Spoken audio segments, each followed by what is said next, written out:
সমাজ নষ্ট হওয়ার পিছনে যারা সমাজের রক্ষক তারাই দায়ী, ঠিক কিনা? এই সমস্ত যুবকদেরকে যদি ছোটবেলা থেকে কোরআনের শিক্ষা দেওয়া হতো, যে কোরআন আমি আপনাদের সামনে তেলাওয়াত করেছি, এই কোরআনের শিক্ষা যদি ওই যুবকদেরকে দেওয়া হতো, এই যুবকরা কখনো বখাটে টিকটকার ব্লগার হতো না। হতো? এখন কোরআনের শিক্ষা তো দিবে দূরের কথা, বর্তমানে ইউনূস সরকার একটা আইন করছে, প্রজ্ঞাপন জারি করতেছে, প্রত্যেকটা প্রাইমারি স্কুলে, কোথায়? জোরে বলেন কোথায়? সবার এই কথাগুলো জানা দরকার। প্রত্যেকটা প্রাইমারি স্কুলে বাধ্যতামূলক একজন করে নাকি গান গাওয়ানোর, গান শিখানোর শিক্ষক নিয়োগ দিতে হবে। কিসের শিক্ষক? সঙ্গীত, গান শিখাবে, সঙ্গীত, রবীন্দ্রসঙ্গীত। ঝাড়ুমারি তো রবীন্দ্রসঙ্গীতের কপালে, ঠিক কিনা বলেন?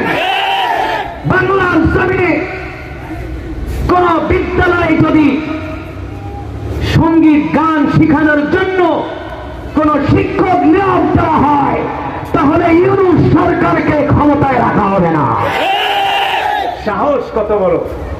95% মুসলমানের দেশে তুমি রবীন্দ্রসঙ্গীত শিখানোর জন্য গানের শিক্ষক নিয়োগ দিবা। এমনি আমাদের সন্তানগুলো নষ্ট হয়ে যাইতেছে। এমনি 6-7 এর পোলাপান ওপেনলি রাস্তায় সিগারেট খায়, কথা বলেন? মেয়েরা সিগারেট খায়, খায় কি খায় না? প্রত্যেকটা বিদ্যালয়ে টিচিং চলে।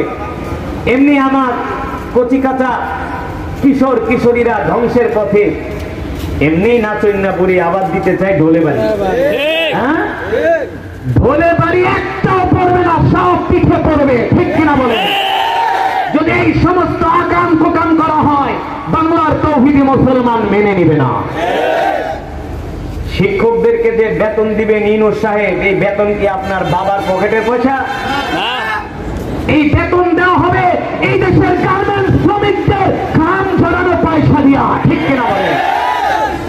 এই বেতন দেওয়া হবে আমার প্রবাসে, সারা বাংলাদেশের প্রায় 2 কোটি প্রবাসী আছে সারা পৃথিবীতে। কত কোটি?